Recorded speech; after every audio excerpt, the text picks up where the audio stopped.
আমি ইয়াশিকা আর আপনারা শুনছেন স্টোরি টেলিং উইথ ইয়াশিকা। গল্পটিকে সঠিকভাবে উপভোগ করতে ইয়ারফোন ব্যবহার করুন। এই গল্পের সব চরিত্র এবং ঘটনাবলী কাল্পনিক।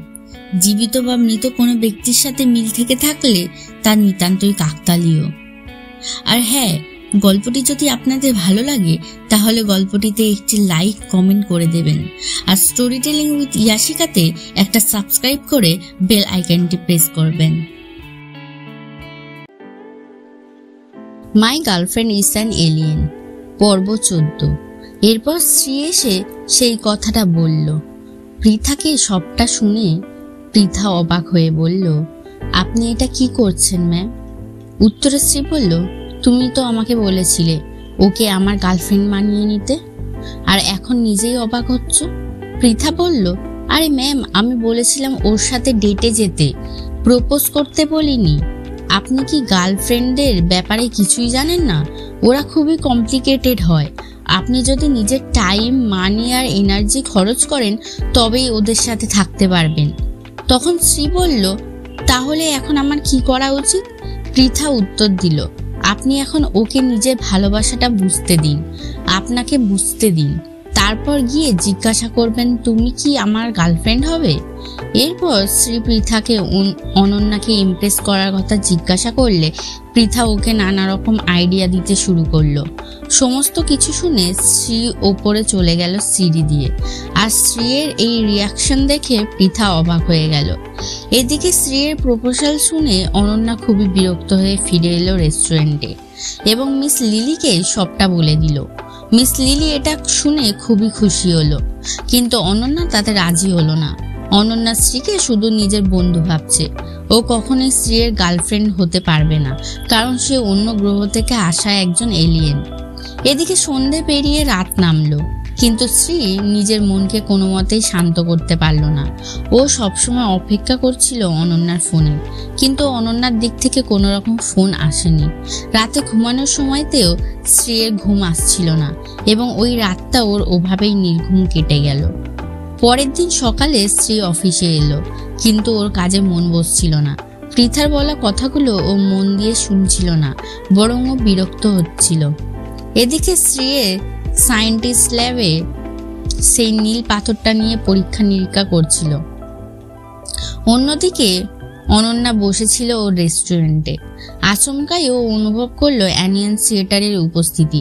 ও কাউকে কিছু না বলেই দৌড়াতে থাকলো সেদিকে। দৌড়াতে দৌড়াতে অনন্যা কখন যে রাস্তার মাঝখানে চলে এসেছে ও খেয়ালই করেনি। যখন খেয়াল করেছে তখন ওর চারপাশ দিয়ে প্রচুর গাড়ি চলাচল করছে। ও কোনো মতেই নিজের সুপার পাওয়ার ব্যবহার করে গাড়িগুলোকে থামাতে পারছে না। এই পরিস্থিতিতে অনন্যা ভীষণ ভয় পেয়ে গেল আর মাঝ রাস্তায় বসে পড়ল। এদিকে শ্রীও গাড়ি নিয়ে সেই রাস্তা দিয়েই যাচ্ছিল।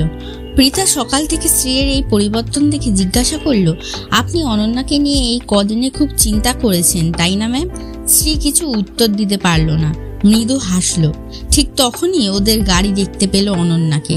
দেখার সাথে সাথে শ্রী গাড়ি থেকে নেমে দৌড়ে গেল অনন্যার কাছে। অনন্যার কাছে গিয়ে ওকে দাঁড় করিয়ে শক্ত করে বুকের মধ্যে জড়িয়ে ধরলো। তাতে অনন্যা একটু শান্ত হলো। এরপর বলল, তুমি নিজেকে ভাবোটা কি? এত কিসের তাড়া? তোমার যে রাস্তা পার হওয়াটাও দেখে রাস্তা পার হতে পারছো না? উত্তরে অনন্যা বলল, না না, ঠিক আছে, কোনো ব্যাপার না, আমি একদমই ঠিক আছি, তুমি বরং তোমার কাজে যাও, আর আমারও কিছু কাজ আছে। কথাটা বলে অনন্যা দৌড়ে চলে গেল অন্যদিকে। শ্রী হতাশ হয়ে তাকিয়ে রইল ওর যাওয়ার দিকে। এদিকে অনন্যা দৌড়াতে দৌড়াতে চলে এলো সায়েন্টিস্টের কেবিনে, কিন্তু কোনো মতে সিক্রেট রুম ওপেন করে ভেতরে যেতে পারল না। তারপর হতাশ হয়ে ফিরে এলো রেস্টুরেন্টে। এসে সবটা খুলে বলল কুবরিকে। কুবরি ওকে আইডিয়া দিল সব কথা শ্রীতমাকে বলতে। শ্রীতমাই ওকে সাহায্য করতে পারে। এরপর অনন্যা চলে গেল শ্রীতমার কাছে এবং শ্রীতমাকে সবটা বলল। শ্রীতমাও এতে রাজি হয়ে গেল। তারপর ওরা দুজনে মিলে চলে গেল সেই সিক্রেট সায়েন্স ল্যাবের কাছে, কিন্তু সেখানে ঢুকতে গেলে সেখানকার গার্ডরা ওদের দুজনকে আটকে দিল। শ্রীতমা অনেক চেষ্টা করলো নিজেকে শ্রীয়ের বোন হিসেবে প্রমাণ করার, শেষমেশ সফল হলো। এরপর ওরা ভিতরে গিয়ে অবাক চোখে চারিদিকটা দেখতে থাকলো। এরপর ওরা ধীরে ধীরে সামনের দিকে এগোতেই যাচ্ছিল, ঠিক তখনই সেখানে স্ত্রী চলে এলো। স্ত্রী আসতেই ওদের দেখে বলল, তোমরা এখানে কি করছো? স্ত্রীর গলা শুনে ওরা দুজনেই চমকে স্ত্রীর দিকে তাকায়। স্ত্রী ওদের দিকে এগিয়ে এসে আবারও প্রশ্ন করে, কিন্তু ওরা কোনো উত্তর দিতে পারে না। বেশ কিছুক্ষণ সবাই চুপ করে থাকে। তারপর ব্যাপারটা ম্যানেজ দিতে স্ত্রী বলে, তোমরা এখানে যেটা দেখলে সেটা নিজেদের মধ্যেই রাখো, কাউকে কিছু বলার দরকার নেই। আমিও এই নিয়ে তোমাদের কোনো প্রশ্ন করব না, কারণ স্ত্রী চায় না এই সিক্রেট ল্যাবের ব্যাপারে কেউ কিছু জানুক। কথাটা বলে শ্রীতমা এবং অনন্যাকে স্ত্রী সেখান থেকে চলে যেতে বলে, আর ওরা এক মুহূর্ত দেরি না করে বেরিয়ে যাচ্ছিল সেখান থেকে। তখন স্ত্রী পেছন থেকে বলে ওঠে, অনন্যা তুমি থেকে যাও, তোমার সাথে আমার কিছু কথা আছে। ওর কথা শুনে অনন্যা ভয় পেয়ে যায়, তবুও থাকতে বাধ্য হয়। এরপর শ্রীতমা বেরিয়ে যেতে স্ত্রী সরাসরি অনন্যাকে বলে, আমি তোমাকে আমার ফিলিংসের ব্যাপারে কিছু বলেছিলাম, আমি চাই তুমিও তোমার কথা আমাকে জানাও। তখন অনন্যা উত্তর দেয়, আমি ঠিক বুঝতে পারছি না আমার কি বলা উচিত। ওর কথায় স্ত্রী বলে, তুমি আমাকে নিয়ে তোমার ফিলিংস বুঝতে পারো না, এদিকে শ্রীতমার সাথে বিপদে পড়তে পারো। এর মানে তো এটাই, তুমি শ্রীতমাকে পছন্দ করো, আমাকে নয়। অনন্যা বলে, শ্রীতমাকে নিয়ে তেমন কোনো অনুভূতি নেই, তবে আমি ঠিক ব্যাপারটা বুঝতে পারছি না আমার সাথে কি হচ্ছে, আসলে আমি তো এখানকার নই। তখন স্ত্রী বলে, তুমি কি ফিরে যেতে চাও? অনন্যা বলে, হ্যাঁ, আমার এটা মনে হয় কখনো কখনো। আমি তোমায় দুঃখ দিতে চাই না, কিন্তু আমি তো পৃথিবীবাসীদের মতো নই, তাই আমার অনুভূতিগুলো স্পষ্ট নয়। এরপর অনন্যা কিছুক্ষণ থামলো, তারপর আবারও স্ত্রীর উদ্দেশ্যে বলল, আচ্ছা, তুমি তো এর আগে অনেকবার রিলেশনে গেছো, এতজনের মধ্যে থেকে হঠাৎ তুমি আমাকে কেন পছন্দ করলে? অনন্যার কথায় স্ত্রী হেসে বলল, ও আচ্ছা, তাহলে এই ব্যাপার। তাহলে তোমার এটা নিয়ে সন্দেহ হচ্ছে যে আমার অনুভূতি সঠিক কিনা? ঠিক আছে, কোনো ব্যাপার না, তুমি কোনো চিন্তা করো না, আমার এই অনুভূতির কথা আমি তোমাকে অনুভব করাবই। ডাক্তার অভিজিৎ ঠিকই বলেছেন, একটু সময় লাগবে এই ব্যাপারটা ঠিক হতে, কিন্তু এটা করেই ছাড়বো। এখন বাই। কথাটা বলে সেখান থেকে স্ত্রী বেরিয়ে গেল। সন্ধে হতেই স্ত্রী বাড়ি ফিরে দেখে পৃথা ইতিমধ্যেই বেশ কিছু বস আর এমপ্লয়ের লাভ স্টোরি সিরিজ আর বই নিয়ে হাজির হয়েছে ওর বাড়িতে। পৃথা এক এক করে সবগুলো স্ত্রীকে দেখাতে থাকে। সেগুলো দেখে স্ত্রী খুবই খুশি হয়ে পৃথাকে বলে, ঠিক আছে, আমি এগুলো দেখব, তারপর তোমাকে রিভিউ দেবো, এখন তুমি যেতে পারো। এরপর পৃথা চলে যাওয়ার পরে সিরিজগুলো দেখে অনন্যা সেই মতো প্রপোজ করা স্টাইল প্র্যাকটিস করতে শুরু করে, কিন্তু কোনোভাবেই ও সেটা পেরে ওঠে না। পরের দিন সকালে অনন্যা রেস্টুরেন্টে দাঁড়িয়ে নিজের সুপার পাওয়ার ইউজ করে অ্যানিয়েন্সিয়েটারের উপস্থিতির খোঁজ করছিল, কিন্তু ও কোনোভাবেই ওটা পাচ্ছিল না। ঠিক তখনই রেস্টুরেন্টের ভেতরে স্ত্রী এলো। অনন্যার হাতে একটা ফুলের তোড়া দিয়ে বলল, তুমি কি আজকে ফ্রি আছো? উত্তরে অনন্যা বলল, না, আমার কিছু কাজ আছে। শ্রী বলল, ঠিক আছে, কোনো ব্যাপার না। কথাটা বলে ও অনন্যার দিকে তাকিয়ে হেসে আর এক মুহূর্ত রেস্টুরেন্টে না দাঁড়িয়ে চলে গেল। বাইরে এসে ও গাড়িতে উঠে গম্ভীর স্বরে পৃথাকে বলল, এক কাজ করো, কালকে সব অ্যাপয়েন্টমেন্ট ক্যান্সেল করে দাও। পৃথা বলল, কিন্তু ম্যাম, আপনি এখন এত তাড়াতাড়ি চলে এলেন কেন? কিছু কি হয়েছে? উত্তরে শ্রী বলল, বেশি কথা বাড়িও না, যেটা বলছি সেটা করো। পৃথা বলল, ঠিক আছে, তাই হবে ম্যাম। বেশ কিছুক্ষণ পর শ্রী বলল, আচ্ছা, আমার কি অনন্যার সাথে রোমান্টিক ভাবে কথা বলা উচিত? পৃথা বলল, অবশ্যই, না হলে আমরা এটাকে রোমান্টিক রিলেশনশিপ বলবো কি করে? পৃথার কথাটা শুনেই শ্রী গাড়ি থেকে নামতে যাচ্ছিল, ঠিক তখনই পৃথা শ্রীকে বাধা দিয়ে বলল, আপনি এখন কোথায় যাচ্ছেন? শ্রী বলল, তুমি তো বললে ওর সাথে রোমান্টিক ভাবে কথা বলতে। পৃথা তখন বলল, আমি এখন কোনো কিছু করতে বলিনি, কালকে সারা রাত ভেবেও কোনো উপায় বের করতে পারেননি ওর কাছে যাওয়ার। শ্রী বলল, আমি না, ও নিজে থেকেই আমার কাছে আসবে। এদিকে শ্রীয়ের অফিসে ঋতিকা এলো শ্রীয়ের সাথে দেখা করতে। ওকে দেখে অফিসের স্টাফেরা বলল, ম্যাডাম এখন অফিসে নেই, আপনি পরে আসবেন। কিন্তু তা সত্ত্বেও ঋতিকা কারোরই কোনো কথা শুনল না, বরং সোজা শ্রীয়ের কেবিনে চলে গেল। কেবিনে ঢুকেই ঋতিকা দেখতে পেল টেবিলে রাখা দুটো টিকিট, যেগুলো দেখে ওর বেশ সন্দেহ হলো। ঠিক তখনই নিজের কেবিনে ফিরে এলো শ্রী। এসে ঋতিকাকে দেখে বলল, ঋতিকা, তুমি এখানে? উত্তরে ঋতিকা বলল, আমি এই কাছেই এসেছিলাম, তাই ভাবলাম তোমার সাথে দেখা করে যাই। ঋতিকার কথায় স্ত্রী বলল, ভালো করেছো, এখন বসো। ঋতিকা বলল, না আমি এখন বসবো না, এই নাও, এটা শ্রীতমার এক্সিবিশনের অ্যারেঞ্জিং লিস্ট, এটা আমি বানিয়েছি। স্ত্রী লিস্টটা ঋতিকার হাত থেকে নিয়ে বলল, থ্যাংক ইউ সো মাচ এত কিছু করার জন্য, তবে এতটা তাড়াহুড়ো না করলেই পারতে। স্ত্রীর কথায় ঋতিকা হেসে উঠে বলল, তা কি করে হয় বলো, তুমি আমাকে পেমেন্ট করে দিয়েছিলে, এখন আমি যদি তোমার টাকাটা নিয়ে চলে যেতাম তখন? ঋতিকার কথা স্ত্রী অত্যন্ত হেসে উঠল। এইভাবে বেশ কিছুক্ষণ চলল ওদের কথাবার্তা। এরই মাঝে ঋতিকা ওই দুটো টিকিটের দিকে তাকিয়ে আর চোখে বলল, কালকে তুমি কি ফ্রি আছো? স্ত্রী স্বাভাবিকভাবেই ঋতিকার দিকে তাকিয়ে বলল, না, কালকে আমার একজনের সাথে অ্যাপয়েন্টমেন্ট আছে। ঋতিকা বলল, ঠিক আছে, আমি এখন আসি।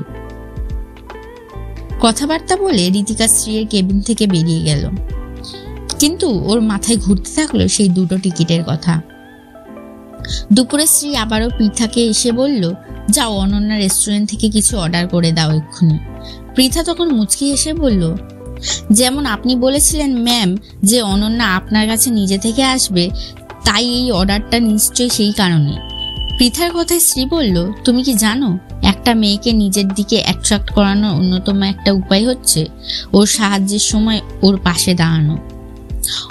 অনন্যাতে রেস্টুরেন্টে এখন অফ সিজন চলছে, তাই ওদের কাস্টমার কম, তাই আমরা যদি এখন ওদের কাছ থেকে খাবার অর্ডার করি তাহলে ওদের কাছে সেটা সাহায্যের হবে, তাই তুমি কিছু না ভেবে খাবার অর্ডার করো। কথাটা বলে স্ত্রী চলে গেল, আর পৃথা ওর যাওয়ার দিকে তাকিয়ে বিড়বিড় করে বলল, বিজনেসম্যানদের চিন্তা ভাবনাই আলাদা।